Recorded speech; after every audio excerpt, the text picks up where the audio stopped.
Bonjour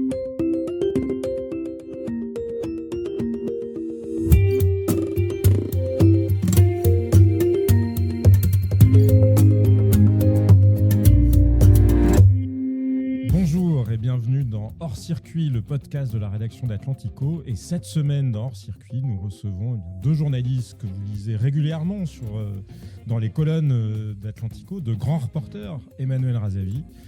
Bonjour Emmanuel. Bonsoir Jean-Sébastien. Et Jean-Marie Montali, votre co-auteur, puisque vous publiez un nouveau livre et vous écrivez aussi régulièrement, Jean-Marie, sur Atlantico. Vous publiez un nouveau livre après votre best-seller de l'année passée, c'était l'année passée, sur la face cachée il y a un an d'Emola. Et donc là, un nouveau livre, Paris-Téhéran, le grand dévoilement, 50 ans de falsification française sur l'Iran, la vérité sur hier, aujourd'hui et demain. Mais c'est de ça dont nous allons parler aujourd'hui, sur cette manière dont la République islamique iranienne est parfois présentée de manière, étonnante dans les médias français ou par un certain nombre de responsables politiques français. Vous tracez toute la généalogie, en quelque sorte, de ces récits qui ont repris le devant de la scène, évidemment, avec le conflit engagé depuis plus de 2 semaines maintenant au Moyen-Orient. Il y a des tas de choses passionnantes dans ce livre, mais au-delà de ça, Emmanuel, nous avons eu tellement de conversations au fil de ces dernières années sur justement la réalité de ce régime.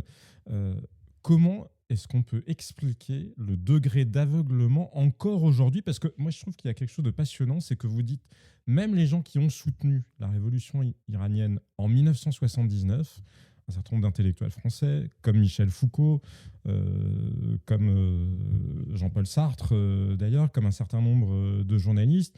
Ensuite, on dit oui, mais bon, c'est parce qu'on n'avait pas encore vu ce qu'était la nature exacte du régime et on ne savait pas à quoi s'attendre. Et vous, vous dites c'est faux, il était impossible de ne pas savoir à quoi s'attendre. Pourquoi ? Sauf à ne pas vouloir savoir la vérité. Dans les années 50, l'ayatollah Khomeini a écrit, enfin celui qui allait devenir ayatollah, il ne l'était pas encore, a écrit 2 traités. L'un qui est un traité en fait sur les fatwas, donc les décrets en fait islamiques, et un autre livre en fait sur la taqiyya, on peut dire l'art d'une certaine manière, l'art de la dissimulation. Et en fait, Khomeini raconte comment exécuter les gens qui sont coupables de sodomie. Donc vous avez compris de qui il parle des homosexuels, en leur attachant les mains dans le dos, en les jetant en fait du toit d'un immeuble ou du haut d'une montagne, et évidemment veiller à brûler leur corps. Ça rappelle Daesh avant l'heure, en fait, en clair. Et en fait, oui, ça précède plus ça que ça me rappelle d'ailleurs. Ouais, ça. Et ce que je veux dire par là, c'est que ces textes-là, ils existent, ils ont été publiés en Irak et en Iran, et une partie de ces textes, on les trouve d'ailleurs même à Paris. D'ailleurs, ils seront pour partie d'ailleurs publiés sous l'appellation Livre Vert. À l'époque, c'est Jean Edernalier, je crois, qui en 79 les publie.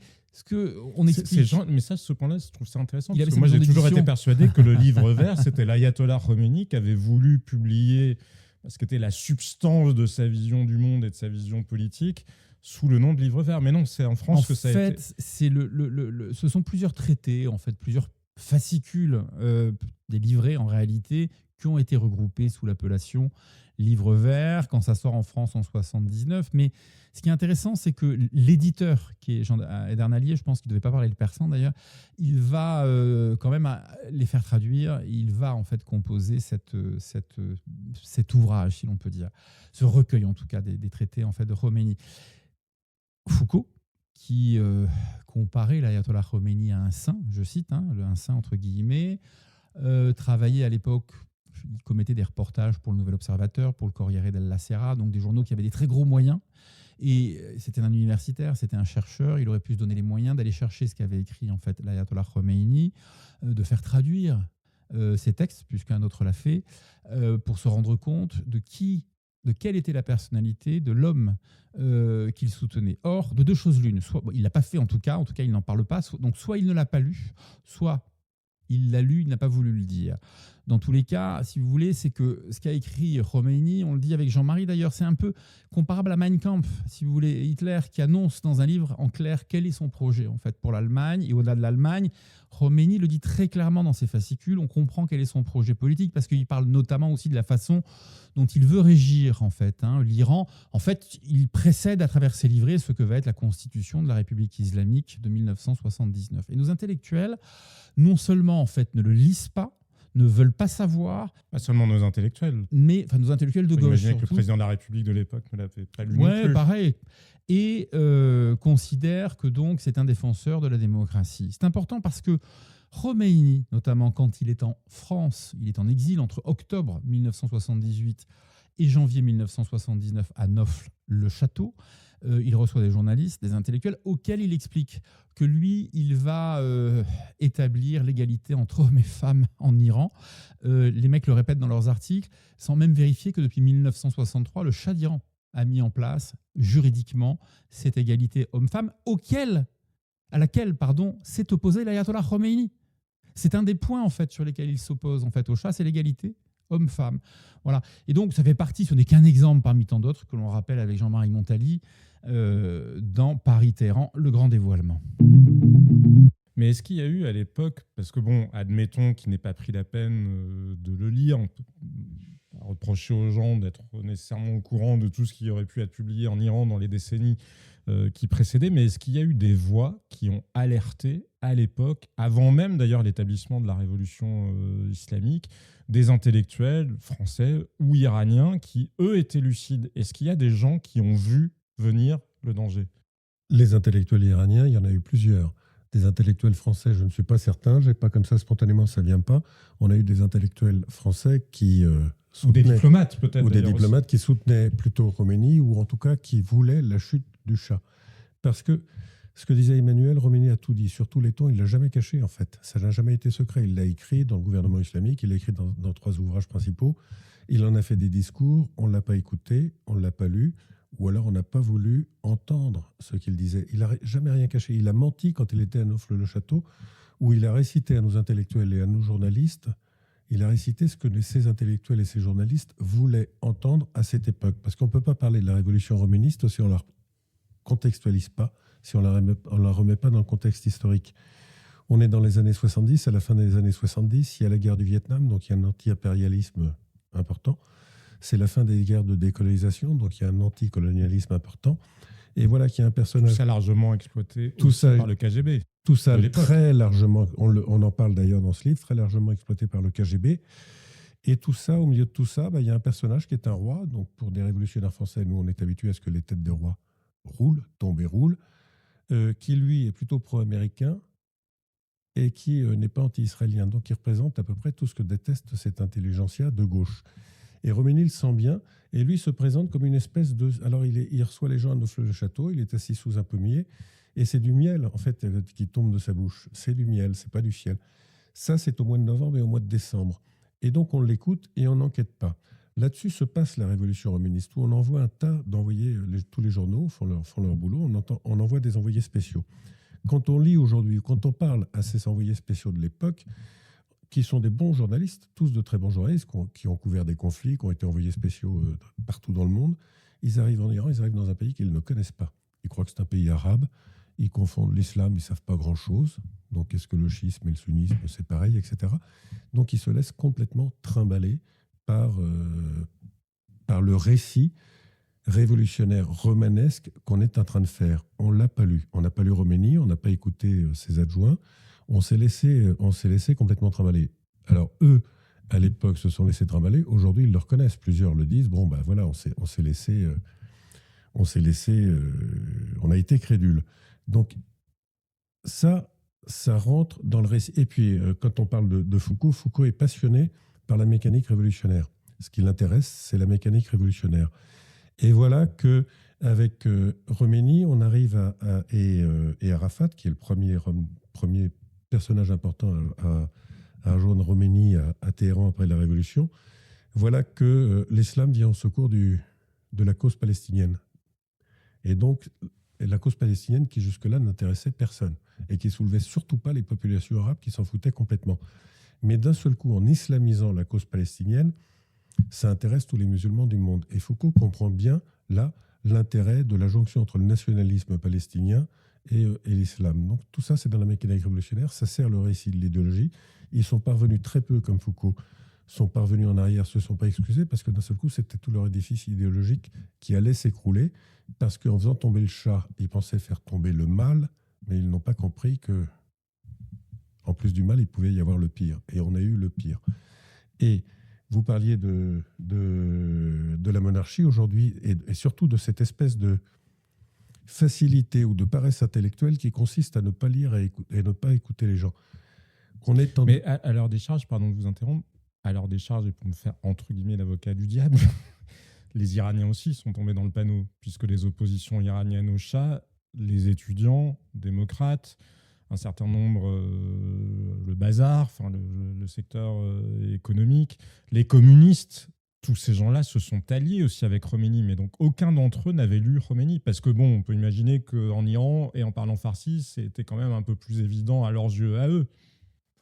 Alors, c'est intéressant ce que vous dites. Parmi les gens du bazar, alors oui, ils connaissaient bien Khomeini parce qu'il y avait une partie des gens du bazar qui étaient très le proches. Bazar, hein, qui est le mot qu'on emploie pour désigner globalement le monde, le milieu d'affaires, comme on dirait. Oui, c'est une forme de marché où on peut tout trouver en fait à Téhéran, il y a à Ispahan, enfin où on trouve en fait des épices, on trouve des bijoux, on trouve à manger, on trouve des produits ménagers, enfin on trouve de tout et c'est vraiment comme vous l'avez dit Jean-Sébastien, un milieu d'affaires très important. C'est le poumon économique en fait de l'Iran, le bazar très clairement. Mais une partie des gros commerçants en fait du bazar était très proche d'une organisation islamiste terroriste qui s'appelait les Fedaïn et Islam. Et les Fedaïn et Islam, ils avaient à leur tête un type qui s'appelait Nawab Safavi, qui était le mentor de l'ayatollah Khomeini et qui avait prêté serment d'allégeance aux frères musulmans égyptiens. Donc, si vous voulez, ces bazaris, quand même, ils étaient assez alignés, si vous voulez, sur la mise en place d'un régime islamique. Ils avaient parfaitement compris que Khomeini voulait ça. Alors, je ne dis pas que c'était une majorité, c'était une partie. Hein. Encore une fois, c'était important de le comprendre. Et puis, effectivement, vous avez raison, il y a parmi ceux qui le soutiennent des marxistes, des islamo-marxistes, des communistes. Enfin, il y a toute une panoplie, je dirais, de révolutionnaires portant, arborant treillis militaires et desert boots qui vont s'entraîner dans les camps palestiniens de la plaine de la Bekaa, qui sont tenus par la force 17 en fait, au service de Yasser Arafat, et qui vont s'entraîner aux côtés des islamistes en fait, qui forment le premier cercle de l'ayatollah Khomeini. Ce qui fait que, en réalité, ces islamistes khoméinistes, comme le dit Jean-Marie, et ces communistes, ces islamo-marxistes, opèrent une jonction dans les camps palestiniens au nom de la révolution. Jean-Marie, vous le disiez tout à l'heure, c'est très juste, c'est qu'on est dans une époque très particulière, qui est une époque révolutionnaire, qui est une époque où on sort, enfin on est encore, moi je parle des années 70, là, on est encore en pleine guerre du Vietnam. Il y a aussi une espèce de romantisme sur la révolution à Cuba, sur le Che Guevara. Et donc tous ces gens-là ne voient pas dans l'islamisme, si vous voulez, le mal qui est en train d'arriver, mais juste en fait une espèce de mouvance révolutionnaire en mal d'une nouvelle démocratie qui serait anti-impérialiste. Alors il faut comprendre qu'anti-impérialisme pour ces révolutionnaires en fait iraniens, c'est évidemment être contre le Shah d'Iran, contre le roi d'Iran, mais aussi contre l'Occident et l'incarnation de l'Occident par le biais Ils avaient quelques reproches à leur faire sur les coups d'État précédents ou les tentatives de prendre le pouvoir sur le pétrole iranien. Bien sûr, non mais il y a ça, bien sûr. Il y a un fort, un fort marqueur en fait anticolonialisme qu'on peut tout à fait comprendre. Et puis il y a un fort marqueur aussi qui est antisioniste, mais avec un antisionisme qui est plutôt quand même le cache-sexe de l'antisémitisme, parce que quand on lit les textes révolutionnaires de l'époque, on comprend extrêmement bien que c'est vraiment antisémite. Et vous parliez de l'époque. Alors j'ai deux questions qui me viennent. Vous parliez de l'époque en question. Et vous disiez dans ce climat révolutionnaire, mais moi j'ai l'impression que ça s'inscrit aussi dans l'histoire du XXe siècle, peut-être dans un sens un peu plus large, parce que c'est un totalitarisme, le projet politique de l'ayatollah Khomeini, et finalement on est dans la poursuite de cette histoire du XXe siècle et des totalitarismes qu'on avait connus plutôt dans le siècle, mais on va revenir là-dessus. Mais juste, vous avez cité un point important qui revient beaucoup dans les débats qu'on entend à l'heure actuelle, avec notamment M. Boniface, Pascal Boniface, géopolitologue de son État, qui prend, vous parliez de cette alliance avec les frères musulmans, et lui il dit qu'il faut vraiment être un inculte pour imaginer que des chiites auraient pu prêter allégeance à des frères musulmans. Non, mais alors, c'est tout à fait le droit de Pascal Boniface de dire ce qu'il dit, simplement au regard de l'histoire iranienne. Il l'utilise comme argument pour disqualifier Ouais. les interlocuteurs qui par ailleurs en font état. C'est un argument qui ne tient pas. Il y a 92 millions d'Iraniens qui connaissent cette histoire pour la simple et bonne raison qu'il y a en fait une station de métro, par exemple, qui est dédiée en fait à Nawab Safavi à Téhéran, donc qui avait le Nawab Safavi, le chef des Fedaïn Islam, vous savez, en 1954, il a rebaptisé son organisation les frères musulmans iraniens. Et quand il est mort, parce qu'il a été arrêté en fait par la police du Shah, il a été exécuté, c'est Khomeini qui est devenu, l'ayatollah Khomeini, qui est devenu un peu leur chef spirituel, si vous voulez, de façon plus ou moins formelle, mais en tout cas leur leader spirituel au Fedaïn Islam, donc aux frères musulmans iraniens. Alors moi j'entends tout à fait que Pascal Boniface, qui est sans doute un très bon expert du monde arabe, parle de l'Iran, mais là il faut qu'il se documente en fait davantage, parce que nous on a vraiment travaillé, nous on a documenté. Emmanuel... Arrêtez-moi un instant, je vais juste dire ça parce que c'est important. Ces gens-là comme Pascal Boniface, depuis des années, nous parlent de l'Iran, ils ne sont pas iraniens, ils ne sont pas iranologues, ils n'ont pas la moindre connaissance de la culture iranienne et de la culture révolutionnaire iranienne, pardonnez-moi, contrairement à nous. Non, mais ça, je vous entends là-dessus. Mais moi, je ne crois pas une seconde à la thèse selon laquelle Pascal Boniface ne connaîtrait pas cette histoire-là. Est-ce que ce n'est pas plutôt justement une forme d'adhésion à une vision du monde ou à un projet politique qui s'exprime par là? Comment Pascal Boniface pourrait-il ne pas le savoir? Ça, je ne sais pas, mais il y a plein de questions qu'on peut se poser sur comment les intellectuels... Lui ou quelques autres, qui emploient les mêmes arguments. Et il y a une question qu'on peut se poser aussi. Tout à l'heure, vous disiez, le XXe siècle, c'est le siècle des totalitarismes. Le siècle des totalitarismes. Mais, et vous avez raison, mais le totalitarisme iranien, c'est religieux. C'est-à-dire que le guide suprême, c'est l'incarnation de Dieu. C'est la parole de Dieu. Il interprète la parole de Dieu. C'est-à-dire que ce n'est pas une vérité politique, c'est la vérité révélée, c'est la vérité de Dieu. Il ne peut pas y avoir de contestation, il ne peut pas y avoir d'autre vérité que celle-là. C'est-à-dire que quand on est dans une république islamique où on a la prétention de parler au nom de Dieu, une autre thèse, une autre vérité est interdite. C'est-à-dire que la politique ne devient plus l'art de la discussion, du compromis ou de l'entente, ça devient l'art du nettoyage. C'est-à-dire qu'une autre vérité est impossible, c'est du blasphème, il faut supprimer cette erreur. Et ça, les intellectuels le savent bien, qu'un monothéisme qui deviendra une dictature religieuse, ça ne laisse place à aucune autre vérité. Ça aussi, c'est un débat intellectuel. Pourquoi en 79, ceux qui n'ont pas lu Khomeini en 78, mais qui ont vu ce que ça donnait, ne se sont pas posé ces questions-là? Une dictature islamique, ça ne pouvait donner que ce que ça donne aujourd'hui. Après, il y a une chose qui est assez importante. Regardez les institutions iraniennes. Le Conseil de la guidance suprême en Iran, il est calqué sur les institutions, en fait, sur le Conseil de la guidance des frères musulmans. Enfin, moi, je veux bien aujourd'hui qu'il y ait des chercheurs, des universitaires qui nous expliquent qu'il n'y a pas de lien entre l'Iran et les frères musulmans. Le guide de la confrérie, donc l'organisation des frères musulmans, en 1982, a publié en fait un article. On en a mis un extrait d'ailleurs dans un livre précédent qui est La pieuvre de Téhéran, dans lequel il reconnaît lui-même, d'abord il se félicite de la prise de pouvoir par Khomeini, d'accord. Il reconnaît lui-même en fait les liens qu'il y a entre les frères musulmans égyptiens et le régime, le nouveau régime iranien. C'est hyper sourcé, mais encore une fois, je rappelle une chose. Nous, on est allé interroger en fait des proches de Khomeini. Donc je ne suis pas Pascal Boniface, mais il y a une chose qui est sûre, c'est que, y compris l'un des fondateurs en fait du corps des gardiens de la Révolution, qui est Mohsen Sazegara, nous a confirmé ce que je vous ai raconté. Et lui, il était y compris en fait en exil avec Khomeini. Il est rentré en Iran en fait avec lui. Il a créé le corps des gardiens de la Révolution avec Ali Mohtachamipour, qui était le deuxième cofondateur important du corps des gardiens de la Révolution. Ce que je veux dire par là, c'est que tout ça en fait est documenté et que ces chercheurs qui sont très bons, qui sont sans doute en fait des gens spécialistes du monde arabe, ont une vision qui est, comment dire, j'allais dire inepte, mais oui, elle est inepte en fait, parce qu'ils ne veulent pas voir par idéologie ce que, en fait, le régime iranien est un régime islamiste qui encore aujourd'hui entretient des liens avec les frères musulmans. Le Hamas, par exemple, c'est la branche palestinienne de l'organisation des frères musulmans. Je vous rappelle que dans la charte originelle du Hamas, de 1988, je crois que c'est l'article 2 de mémoire, corrigez-moi, il est bien dit « Nous sommes les ailes des frères musulmans ». C'est clair, non, en Palestine. Donc, moi, si vous voulez, en fait, tout ça, c'est du pipeau à un moment donné. Pardonnez-moi d'être aussi direct, mais ces gens-là ont fait énormément de mal à l'Iran. Ces gens-là qui sont parfois aussi des conseillers, alors je ne parle pas de Boniface en particulier, mais d'autres, qui peuvent conseiller le Quai d'Orsay sur sa politique en fait iranienne, ont raconté n'importe quoi parce qu'ils n'ont fait qu'analyser en fait l'Iran à travers le prisme en fait un prisme arabe d'une part qui était donc pas le bon. L'Iran, je le dis pour vos auditeurs, hein, ce n'est pas un pays arabe. C'est étonnant parce qu'il y a toujours eu des liens entre la France et l'Iran. Il y a toujours eu des liens d'intellectuels ou d'Iraniens venant en France. L'Iran, ce n'était pas une terra incognita pour. Il y a très peu de spécialistes de l'Iran à Paris. Excusez-moi, vous avez qui comme spécialiste de l'Iran à Paris? Je ne parlais pas de spécialiste, je vous disais le fait que l'Iran ait toujours eu des liens. Oui, bien sûr, il y a toujours une fascination. Ouais, il y a toujours une fascination de l'Iran en France. Les spécialistes de l'Iran que vous avez actuellement, pour certains, hein, pas pour tous, hein, évidemment, vous avez des très grands spécialistes comme Clément Terme. Et là, moi, j'encourage vos auditeurs à lire ses livres.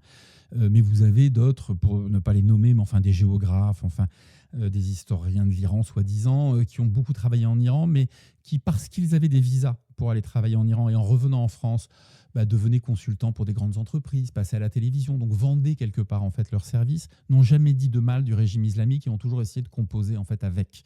Et donc ces gens-là ont donné un biais totalement faux à ce qu'était le régime islamique en fait iranien. Il y a un vrai scandale. Hein. Moi, j'en vois certains comme Jean-Marie, on les connaît très bien, qu'on voit sur les plateaux de télévision, qui font le service après-vente de la République islamique, relayant en fait leurs éléments de langage. Voilà, moi, ça me pose un problème aujourd'hui qui est bien sûr un problème éthique, mais qui est un vrai problème en termes d'influence en fait pour la France. Ces gens-là devraient quand même à un moment donné être déclarés comme lobbyistes du régime iranien. Donc c'est aussi important pour vos auditeurs de remettre ça en fait au milieu. Des vrais iranologues aujourd'hui en France, des vrais iranologues qui vous parlent de l'Iran de façon indépendante, j'insiste, comme peut le faire l'historien Clément Terme, même Yves Baumati d'ailleurs en histoire, voilà. Ils ne sont pas nombreux, quoi, hein. Je viens d'en citer deux, trois. Il y a Firozeh Nahavandi, la sociologue, qui est assez extraordinaire aussi. Mais les autres, je suis désolé, en fait, ils ont quand même un prisme, il y a quand même un petit biais, politique. Est-ce que une part d'explication qui fait qu'il y a eu cet aveuglement, qui est peut-être ensuite devenu du déni ou de la complaisance, mais c'était pas qu'il y a quand même une dimension profondément nouvelle dans le projet de l'ayatollah Khomeini, parce que bien sûr que l'intégrisme religieux a toujours existé, mais la conception du régime iranien, ça c'était nouveau, ça n'avait jamais existé, c'était pas un retour vers un âge d'or passé, c'était véritablement nouveau cette construction politique, le Velat. Voilà. Alors les mollahs ou les ayatollahs ont toujours joué un rôle en Iran quand même qui était important. Pour parler de l'époque contemporaine, enfin des années 60-70, en tout cas jusqu'à 1963, ils avaient notamment en fait dans les provinces, dans les milieux en fait ruraux, ils jouaient un peu le rôle de juge de paix dans les villages, mais c'était aussi des propriétaires terriens. D'ailleurs, c'est une des raisons de la révolution en fait islamique, c'est que en 1963, le Shah d'Iran a décidé de redistribuer une partie des terres iraniennes aux paysans, aux ouvriers agricoles. Le servage existait encore en Iran et donc il a obligé les mollahs, enfin le clergé chiite, à lui revendre à vil prix, à bas prix, ces terres pour les redistribuer gratuitement donc aux ouvriers agricoles. Et donc c'est à partir de là en fait qu'est parti le mouvement de révolte. Il y a deux choses qui l'ont déclenché. Il y a ça, et concernant Khomeini, le fait que à l'époque en 63, le Shah d'Iran ait imposé l'égalité homme-femme parce qu'il était persuadé que la modernité ne pouvait pas aller sans l'égalité homme-femme. Non pas qu'il ait été féministe, sa conviction c'était qu'il ne pouvait pas y avoir en fait de modernisme sans égalité entre hommes. Et femmes. Et c'est à partir de ce moment-là qu'une partie du clergé, c'est pas tous les mollahs, ont décidé en fait d'entrer en rupture avec ce qui avait été le rapport, si vous voulez, mollah roi iranien pendant des siècles, c'est-à-dire de s'opposer à la monarchie qui était existante en Iran quasiment depuis 2500 ans. Voilà. Et c'est comme ça en fait que Khomeini, si vous voulez, a mis en place. Il a vraiment organisé en fait un mouvement révolutionnaire avec lequel n'étaient pas d'accord tous les clercs du régime, enfin tous les clercs iraniens. Mais peu importe, il a entraîné dans son sillage une partie, je dirais, d'entre eux. Et comme il savait qu'il n'était pas suffisamment puissant pour affronter en fait la monarchie iranienne, il a compris qu'il fallait chercher des alliances. Il est allé les chercher chez les communistes dans un premier temps et dans une organisation nouvellement créée, en fait, qui était dans les années 60, qui s'appelait les Moudjahidines du peuple iranien, qui était commandée à l'époque par Massoud Rajavi. Et donc, est-ce que c'est, pour le dire de manière abrupte, le précurseur de de ce qu'on appelle aujourd'hui l'islamo-gauchisme?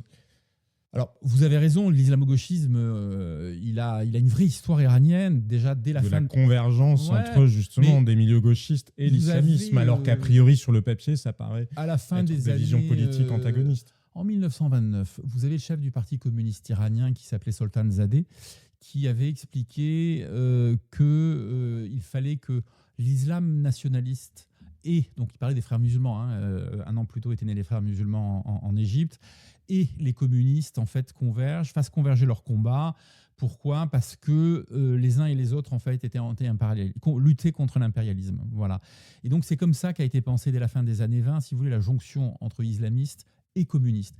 Et effectivement, les Moudjahidines du peuple, en fait, c'est une organisation islamo-marxiste. Khomeini va beaucoup s'appuyer en fait sur les Rajavi, Massoud et sa femme, Mariam Rajavi. Parce qu'il a bien compris qu'en fait, au nom de la révolution, au nom de l'anti-impérialisme, évidemment, ils vont l'aider. Il les déteste, il est anticommuniste. Mais il va leur faire croire, il va utiliser en fait la takia, le mensonge. Ce que nous a raconté Mohsen Shazegara, le cofondateur des Gardiens de la Révolution, il y a quelques semaines, on l'a interviewé, il nous racontait que l'ayatollah Khomeini, une fois rentré en Iran, lui avait dit qu'il avait menti pour les besoins de la cause lorsqu'il était présent en France à Neuf-le-Château, qu'il avait menti aux journalistes. Et puisque dans le livre, justement, vous faites ce parcours entre ce qui s'est passé en 1979 et ce qui se passe et ce qui se dit aujourd'hui, comment expliquer, selon vous, que malgré ce précédent, rien de caché, de masqué, aujourd'hui, en France, il y ait, parce que quand on entend ces jours-ci Jean-Luc Mélenchon quasiment défendre le régime, alors il prend un peu de précautions oratoires pour ne pas avoir l'air d'être trop associé au régime des mollahs, mais quand même défendre le régime iranien, cette espèce d'aveuglement sur le précédent historique, comment vous l'expliquez ? En tout cas, dans le cas de Mélenchon, je pense qu'il n'y a pas l'explication, on ne va pas la chercher dans les hautes sphères de la pensée, c'est tout simplement son antisionisme et l'antisémitisme de l'Elefi, c'est la haine d'Israël, tout simplement. Franchement, je vois pas d'autre explication, c'est son antisionisme, sa haine d'Israël. Après, toi, tu vois une explication Non, mais je pense. Non, mais il pourrait se méfier, pour préciser la question, il pourrait se méfier en disant, mais se rapprocher, vu qu'il y a un précédent et que ceux qui ont fini au fond des cimetières ou au fond de la prison des Vignes, c'était les gauchistes, serais-je le plus fort à ce jeu-là quand je m'allie avec des islamistes ? Oui, la réponse est que de toute façon, non, il ne sera pas le plus fort. Mais après, je pense que c'est un... Alors, on sort un petit peu du sujet. Mais Mélenchon, il est un petit peu en fin de vie politique. Il est en train de jouer ses dernières cartes. Il joue la carte du chaos. Il joue les alliances avec le pire.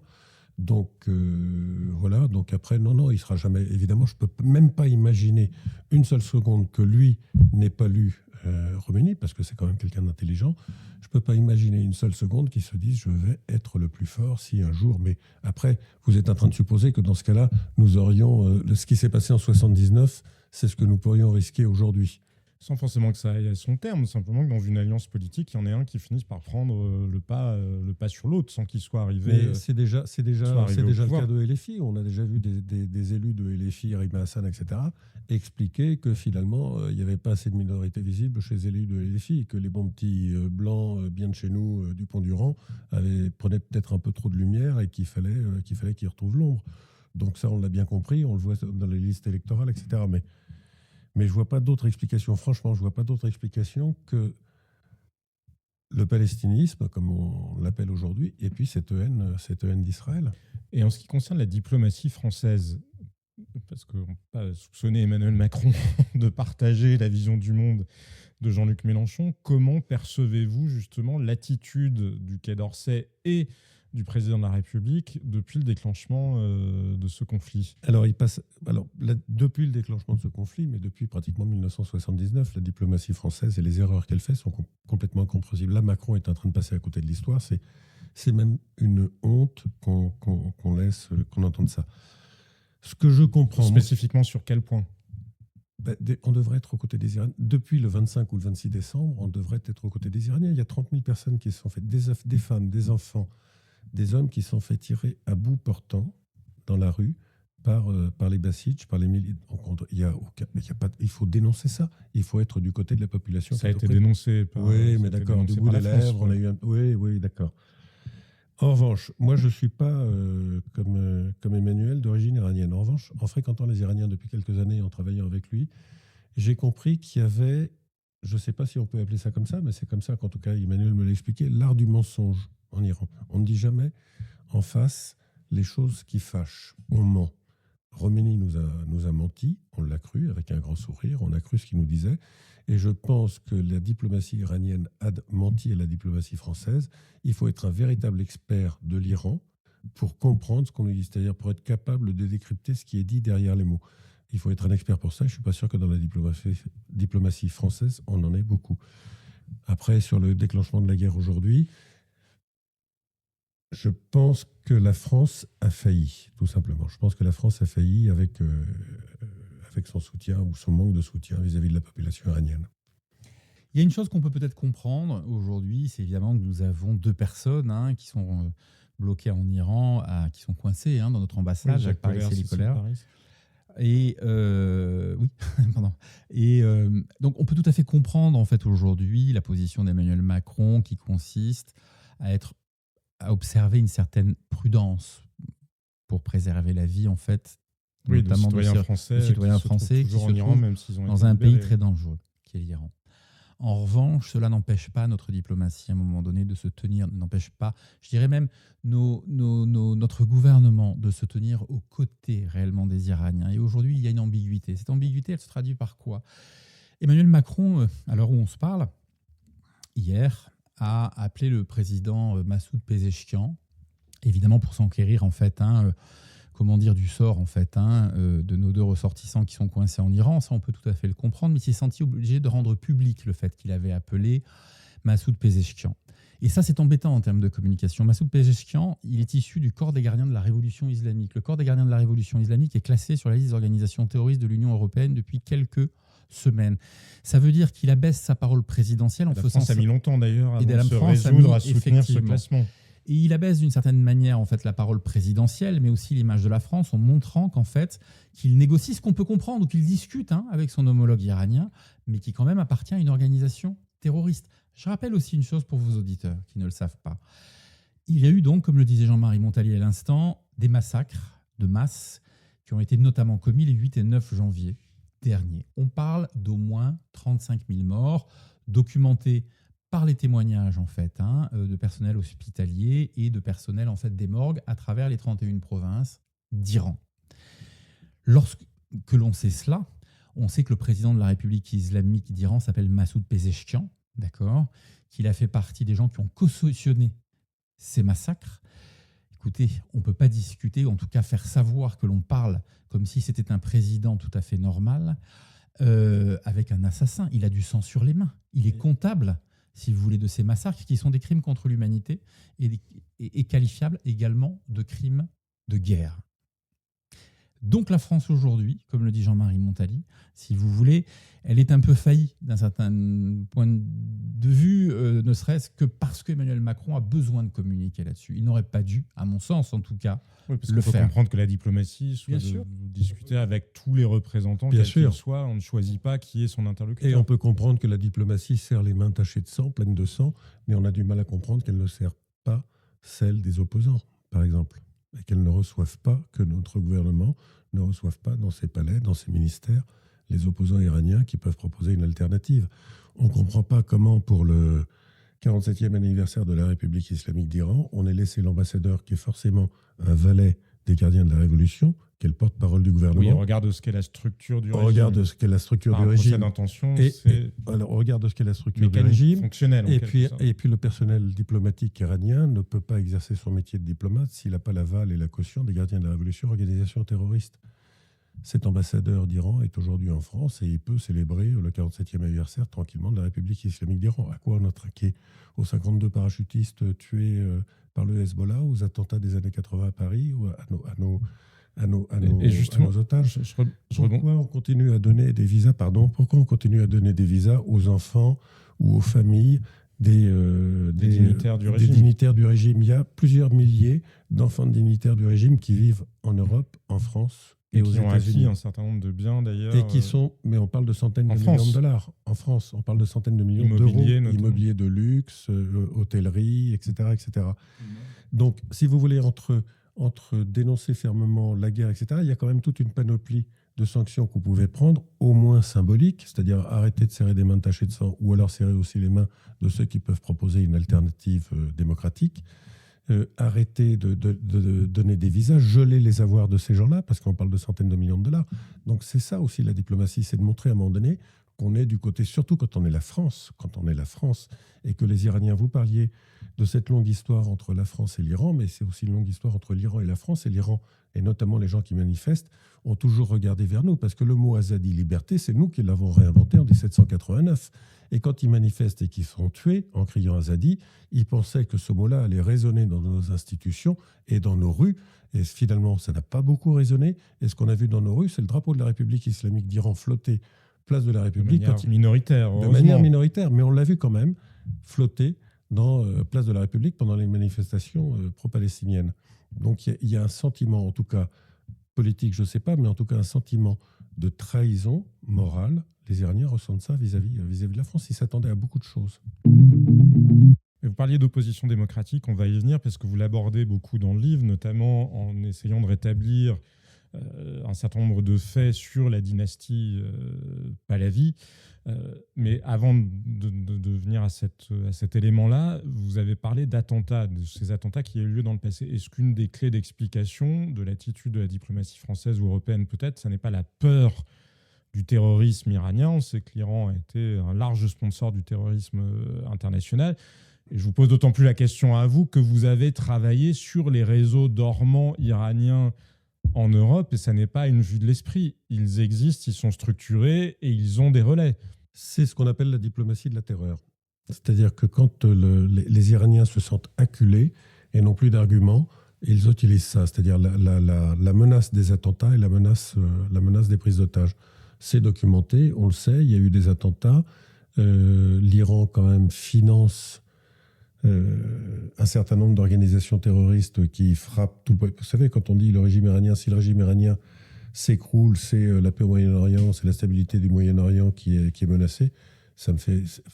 l'Iran, la République islamique d'Iran, donc, garantirait la stabilité du Moyen-Orient en finançant toutes les organisations terroristes de la région. Effectivement, si on raisonne sur ce qui s'est passé en Syrie, ce qui s'est passé au Liban, ce qui s'est passé à Gaza, au Yémen, c'est difficile de soutenir que le régime iranien aurait favorisé la stabilité depuis 20 ans. Et dont le projet principal est de rayer de la carte Israël, qui est la démocratie de la région. Donc, c'est la diplomatie de la terreur. Enfin, c'est vraiment... Mais sur ces réseaux dormants, est-ce que, sans considérer pour autant que ce serait une raison de soutenir le régime, évidemment, mais quels sont les éléments? Comment prendre la mesure de cette menace, justement? Non, mais la mesure de la menace, c'est que nous avons quand même, par le passé, connu des vagues d'attentats qui ont touché en fait les intérêts français, qui ont touché la France, le sol français, mais aussi nos soldats au Liban en 1983. La République islamique d'Iran a imprimé sa marque à l'extérieur de l'Iran de deux manières, avec le terrorisme et en même temps avec l'influence. C'est-à-dire que d'un côté, en fait, elle a assassiné des opposants, elle a posé des bombes, donc elle a tué en fait des Français, des Européens, parce qu'il y en a eu dans d'autres pays. Et en même temps, via son réseau d'ambassades, elle a manié l'influence. Alors comment? En faisant relayer en fait un discours très rassurant sur ce qu'elle était par un certain nombre en fait de chercheurs, d'intellectuels qui allaient en Iran très régulièrement et qui, en contrepartie, si vous voulez, du fait on les aide dans leurs travaux, ce que je disais en début d'émission, lorsqu'ils revenaient, ils avaient en fait le devoir de diffuser des éléments de langage qui étaient favorables soit à la République islamique d'Iran, soit à ses proxys palestiniens, les organisations terroristes islamistes notamment financées en fait par l'Iran, comme le Hamas, comme le Hezbollah. Mais c'est vrai aussi pour un proxy comme le FPLP qui est pas du tout, qui est pas islamiste, et qui vient plutôt du marxisme. Donc, si vous voulez, cette pression par la terreur, en même temps que cette espèce de, de séduction par l'art du langage et du mensonge, comme le disait Jean-Marie tout à l'heure. Oui, et l'exploitation maintenant sur les réseaux sociaux. Bien aussi, sûr, et l'exploitation. On a vu depuis justement que le régime a coupé Internet en Iran, un certain nombre de comptes qui n'avaient rien d'iranien, de comptes en Europe, qui se sont mystérieusement éteints, ce qui confirme bien ces opérations d'influence il y a ça, pour toucher les opinions occidentales. Bien sûr, d'une part, et puis vous avez des gens qui relaient, alors parfois aussi par naïveté, par conviction idéologique, qui relaient un récit en fait qui n'existe pas sur les gens qui essayent de faire un travail, on en sait quelque chose avec Jean-Marie, très factuel en fait sur l'Iran, qui peut les gêner, qui peut gêner en fait les services iraniens et qui peut gêner évidemment les dignitaires en fait de la République islamique d'Iran, à commencer par leur diplomate. En substance, ils vous accusent d'être un lobbyiste des monarchistes iraniens. Oui, alors moi j'ai tout eu. Enfin, je pense qu'on a avec Jean-Marie, on a dû travailler pour la CIA, pour le Mossad, pour la DGSE, pour les Émirats, pour les royalistes iraniens. Alors bon, voilà, je le leur dis, je passe un message à un journaliste. J'aimerais que vous m'invitiez à dîner, parce qu'avec tout cet argent que vous avez gagné, Emmanuel, ça mériterait ça. Riche. Vous aussi, Jean-Marie. Pas des avantages en nature ou mousse. Voilà. Vous parliez tout à l'heure de la terreur. Et on vient de parler du soft power et la façon dont il menace les gens. La République islamique d'Iran, les dignitaires de la République islamique d'Iran tiennent le pouvoir, tiennent l'argent et tous les avantages. Ils sont arc-boutés là-dessus. Ils ne vont pas lâcher ça. Pour pas lâcher ça, pour préserver ça, ils sont prêts à utiliser évidemment la menace extérieure vis-à-vis d'opposants, vis-à-vis de journalistes ou d'intellectuels qui parleraient, mais aussi à l'intérieur vis-à-vis de ceux qui manqueraient un petit peu de loyauté. Donc on va les tuer immédiatement. La menace et le meurtre. Alors le meurtre de masse, comme ça s'est passé au mois de janvier dernier, ou le meurtre ciblé. Des gens qui tiennent le pouvoir, qui tiennent l'argent, qui tiennent leurs privilèges, leur pouvoir et l'argent grâce à la menace, à la peur et au meurtre. C'est un système mafieux.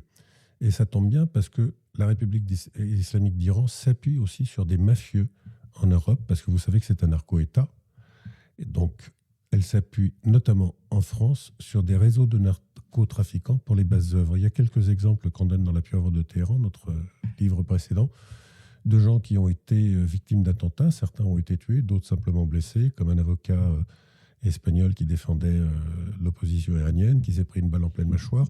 Les tireurs, les assassins ou les bras cassés qui essayaient de les tuer, c'était des gens c'était des gens du narcotrafic, des petits caïds de banlieue parisienne du narcotrafic. Donc c'est pour leur base œuvre, les services iraniens recrutent des délinquants européens. Exactement. Oui, mais il y a un problème, c'est que vous avez, pendant qu'aujourd'hui, les services secrets iraniens recrutent des délinquants pour abattre des opposants sur le sol français, par exemple. Moi, je suis sous menace constante. Vous avez des gens qui ont un discours très convenable, très convenu vis-à-vis de la République islamique d'Iran. Pouvez-vous m'expliquer? C'est une question, il n'y a pas longtemps, circulé, je crois que c'était avant les vacances de Noël, j'ai plus la date précise en mémoire, mais sur les réseaux, en fait, en persan, on voyait une photographie d'un géographe, pour ne pas le nommer, Bernard Rourcade, en train de dîner avec Ali Reza Khalili, qui est officiellement le directeur ou le chef de cabinet de l'ambassade d'Iran. Moi, je comprends qu'un chercheur, qu'un universitaire... Faire partie de son travail universitaire. Mais bien sûr, vous avez raison, c'est ce que j'allais dire. Vous m'enlevez les mots de la bouche, il a tout à fait le droit d'aller interroger Ali Reza Khalili. Mais est-ce que quand on sait, le terrorisme, les persécutions que ce régime a fait subir à son pays, la terreur, c'est un régime de terreur, c'est un narco-État. Un universitaire de renom ne peut pas l'ignorer. Ça vous semble normal qu'il aille bouffer le soir au restaurant avec Ali Reza Khalili? Moi, je ne le ferai pas, alors que je comprends tout à fait qu'on puisse l'interviewer. Ça, c'est autre chose. Je fais partie des journalistes qui sont allés interviewer, comme Jean-Marie, on a interviewé des chefs de guerre dans plein de pays. Le sujet n'est pas là, mais on n'allait pas bouffer le soir au resto avec eux. Vous voyez, il y a quand même un minimum de limites, peut-être, à ne pas franchir. Ce serait un autre diplomate. S'il aurait dîné avec un diplomate suisse, espagnol, que sais-je, d'une démocratie, ça ne m'aurait pas dérangé. Mais avec un mec qui représente un État, qui est un État qui massacre sa population, qui a posé des bombes en France, qui a tué nos soldats. Voilà, moi, ça m'interroge. Après, il fait ce qu'il veut, mais ça m'interroge. Là, on est en train de tourner, en fait, au-delà du débat idéologique, des questions d'idées qu'on est en train de se poser depuis une heure. Quelles que soient les idées qu'on défend, quelle que soit l'idéologie à laquelle on appartient, est-ce qu'à un moment donné, on n'arrête pas de réfléchir à tout ça et de se dire, putain, on est sur un régime qui est en train de massacrer sa population. Ce sont des gens qui tirent dans le tas. et qui tirent dans le tas et qui font venir en plus des milices supplétives chiites irakiennes pour bien massacrer les gens. Oui, après, vous C'est-à-dire voyez bien que l'argument, pour me faire encore l'avocat du diable en quelque sorte, l'argument qu'on entend très souvent et qui revient, c'est de dire, mais regardez, on n'importe pas ou on n'exporte pas la démocratie par les bombes, regardez ce qui s'est passé avec le chaos après l'intervention occidentale en Libye, regardez ce qui s'est passé après l'intervention américaine en Irak, regardez ce qui s'est passé en Afghanistan. Et finalement, est-ce que ça ne risque pas d'être encore pire en Iran? Parce qu'il n'y a pas que des gens qui sont dans la complaisance pour le régime, il y a des gens qui ont cette inquiétude sincère. On est allé bombarder, excusez-moi, les positions de Daesh, me semble-t-il, en Irak. On n'a pas vu les gens aller manifester en fait dans la rue. Il y a un vrai sujet aujourd'hui. Je vais vous le dire. Il y a vraiment le cas de Mossoul aussi, qui a fait énormément de morts civiles. Un vrai sujet. Les Iraniens sont un peuple musulman qui ne veut plus entendre, qui ne veut pas entendre parler d'islam politique. Je parle de la population iranienne, je ne parle pas du gouvernement. La population iranienne est en rupture majoritairement avec son gouvernement. Les Iraniens veulent des rapports apaisés, pacifiés, amicaux avec Israël. La gauche intellectuelle radicale, iranien. Je parle du peuple iranien, pas du régime iranien, vous avez raison de le rappeler, mais cette gauche radicale, cette gauche révolutionnaire ne pardonne pas à la population iranienne ces positions. Vous comprenez ? On ne veut pas. Les Iraniens, vous l'avez vu à la télévision, je ne dis pas que c'est 100% d'Iraniens, mais une majeure partie des Iraniens ont demandé l'aide, le soutien de l'Amérique et d'Israël. Vous voyez, ça ne colle pas avec l'image en fait, du bon musulman. Pour certains, tout s'écroule effectivement. Le château de cartes idéologiques s'écroule pour un certain nombre en fait, d'idéologues, qu'ils soient intellectuels, membres de partis politiques. Ça ne colle pas avec leur récit. En fait, moi je parle là en tant qu'Iranien. Si vous voulez, on n'est pas les bons musulmans en fait, pour eux en clair. Voilà, donc à un moment donné, il faut dire les choses. Ça commence... Enfin, tout ça, non seulement n'est pas sérieux, mais ce qui est très grave, ce qui est très très grave au regard de l'histoire, c'est que pendant ce temps, il y a des morts par dizaines de milliers. Et je suis désolé, on fera peut-être un compte macabre. Il y a plus de morts de la part du régime iranien pour le moment que sous les bombes américaines. Et d'ailleurs, en parlant de bons ou de mauvais musulmans, avec de gros guillemets évidemment, mais aux yeux de cette gauche-là, curieusement, ça n'a pas l'air de les gêner quand on tire sur les pétromonarchies du Golfe, parce que peut-être qu'elles incarnent aussi des réussites et des musulmans qui ont pris leur destin en main, qui ne se conforment pas au récit occidental du musulman victime absolue, parce qu'il y a ça qui joue. Mais ils sont complètement archaïques. En fait, ils ne connaissent pas. Moi, j'ai vécu dans le Golfe Persique. C'est une région que je connais extrêmement bien. Les jeunesses aujourd'hui. Alors, la jeunesse iranienne, bien sûr, mais les jeunesses arabes des pétromonarchies aujourd'hui, elles sont demandeuses de paix et de relations pacifiées aussi avec Israël. En fait, tous ces combats derrière les accords d'Abraham, même si les opinions publiques sont... pas dire. Et donc, ces espèces de couillons qui ont des chaires universitaires et qui nous parlent, qui nous racontent que les frères musulmans sont un mouvement pacifique, qui nous racontent qu'Israël est un État génocidaire, enfin, tout ce genre d'inepties aujourd'hui ne marche même pas dans le monde arabe. C'est-à-dire qu'il faut vraiment qu'on soit en France ou en Espagne ou en Italie pour que ces discours, en fait, aient une portée, je dirais, à la fois médiatique et politique. Mais c'est un récit que les jeunes Arabes, que les jeunes populations arabes, a fortiori les jeunes Iraniens qui ne sont pas arabes, mais ne veulent pas entendre, tout simplement. Et on parlait tout à l'heure des oppositions iraniennes. Vous souligniez Jean-Marie Montali, que vous ne comprenez pas pourquoi le Quai d'Orsay a refusé à qui pensez-vous? J'imagine à Reza Pahlavi en premier lieu, mais il n'y a pas que lui comme figure de l'opposition iranienne. Alors je pense à Reza Pahlavi et je pense qu'on est en train, en tout cas nos élites intellectuelles, nos journalistes et quelques penseurs et sans doute beaucoup de politiques, sont en train de faire la même erreur qu'on a fait en 79. En 79, on n'a pas lu Khomeini. En 2026, 2025, 2024 et les années précédentes, on n'a pas lu et on n'a pas écouté Reza Pahlavi, qu'on continue à présenter sur les plateaux de télévision ou dans les médias comme étant le prince héritier et le fils du chat, comme si il était coupable d'être... Malgré tout factuel. Ce qui est factuel, mais comme si ça le sortait du jeu. C'est pas le prince héritier, c'est monsieur Reza Pahlavi, parce que si vous lisez son programme, comme vous l'avez sans doute fait, il fait 700 pages. Il y a une version digeste de 100 pages, d'une centaine de pages sur Internet. Humaine, Jean-Marie. Vous verriez que il ne parle pas du tout de monarchie. Pas du tout de monarchie. Il ne parle que de république, de démocratie, de reconstruction, de séparation du religieux et du politique, et de respect des minorités, quelles qu'elles soient, y compris de genre. Il n'a jamais été question qu'il se Vous parliez remette... de l'art du mensonge et de la taquilla, on pourrait vous renvoyer le... Alors voilà, alors après, mais au moins prenons le temps de le lire, ce qui n'avait pas été fait avec Khomeini. Et si on le lisait, on verrait que d'abord, c'est pas le prince héritier, qu'il n'a jamais parlé de se rasseoir sur le trône des Pahlavis, qu'il n'a jamais parlé de remettre une couronne sur la tête. Il parle simplement de réunir autour de lui les différentes oppositions pour un gouvernement de transition démocratique qui arriverait jusqu'à des élections libres. Il ne parle pas du tout de se réinstaller sur le trône. Alors on le condamne immédiatement en disant qu'est-ce qu'on lui reproche? On lui reproche d'être le fils de son père. Est-ce qu'il va être coupable éternellement? Sur combien de générations les Pahlavis vont être coupables d'être le fils du dernier Shah d'Iran? Il n'est pas son père. Il reconnaît même d'ailleurs, Emmanuel l'a interviewé plusieurs fois, mais si on lit les différentes interviews, il reconnaît même les erreurs de son père qu'il n'a pas du tout envie de reproduire. Et notamment, une des erreurs, c'est de faire une monarchie absolue dans laquelle il serait le seul. Voilà. Donc, lisons Pahlavi comme on aurait dû lire Khomeini. Et après, on pourra juger. Laissons-lui une chance. Laissons-lui une chance d'exister. Il est le seul pour l'instant.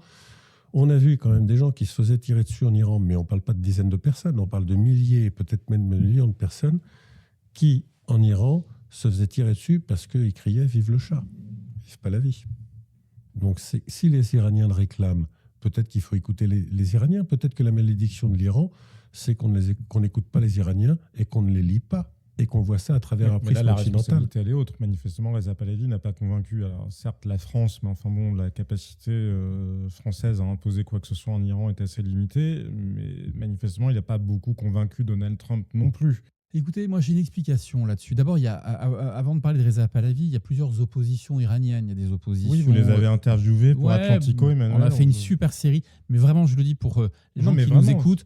On a fait une série pendant plusieurs semaines sur les opposants en fait, des partis ethniques qui appartiennent aux partis ethniques, notamment iraniens, mais aussi les libéraux, etc. Donc on en a interviewé beaucoup. On a interviewé en fait ceux qui, si la République islamique venait à tomber demain, feront sans doute partie en fait, de l'Iran politique, du paysage politique de l'Iran prochain. Je le dis vraiment pour les gens qui s'intéressent à l'Iran, c'est important de lire ce que racontent tous ces chefs de partis, qu'ils soient centristes, qu'ils soient à droite, à gauche, qu'ils soient baloutches, azéris ou kurdes, ou monarchistes évidemment. Ils disent tous qu'ils sont pour la démocratie.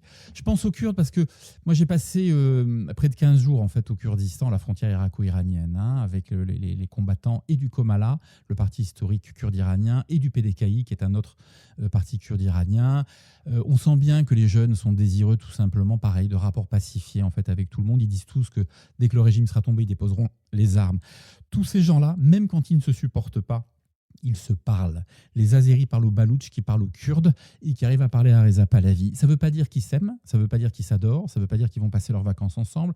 Ça veut dire que contrairement en fait à l'Irak, ces oppositions aujourd'hui, elles sont laïques, démocratiques, veulent fixer dans le marbre d'une constitution la protection des minorités ethniques et des minorités sexuelles. C'est quand même très rare au Moyen-Orient, suffisamment rare pour le souligner. Ce n'est pas du tout l'Irak ou la Syrie comme on l'entend. Et au milieu de tout ça, ni le Pakistan. Voilà, il y a Reza Pahlavi qui incarne aussi une des branches importantes. Enfin, c'est une des branches de l'opposition, mais qui est sans doute la plus importante parce que c'est lui dont on scande majoritairement le nom dans les manifestations. C'est lui qui est l'homme qui connaît le plus les Ce qui a été beaucoup contesté dirigeants. par un certain nombre d'intervenants mais sur les plateaux de télé français. Écoutez, alors, que ce soit compté... Sur le nombre, en tout cas, il ne conteste pas le fait, il conteste le nombre. On va parler de chiffres. Il y a une étude qui a été faite par la fondation Gaman. Quelle est la personnalité préférée des Iraniens? C'était il y a 1 an et demi. Et sur un panel de plusieurs dizaines de milliers d'Iraniens, c'était Reza Pahlavi à 39%. Donc personne ne vous dit que c'est 100% des Iraniens qui le réclament. Simplement, je pense qu'il y a des politiques français qui seraient bien heureux d'être réclamés par 39% de la population dans la rue. Et puis, puisque vous parlez des médias français, on s'est amusé, nous, à traduire des vidéos qui nous parvenaient d'Iran et qui avaient été diffusées par des médias français.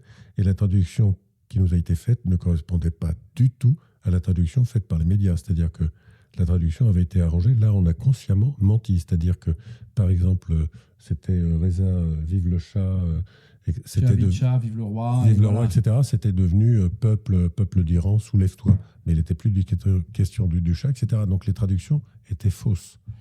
En fait, moi, mensongères. Après, je comprends qu'il y a des gens qui n'aiment pas. Ce qui me gêne, en fait, aujourd'hui, c'est que Moi, vous voyez, j'ai grandi dans une double culture. On se connaît suffisamment puisque je participe à la rédaction d'Atlantico.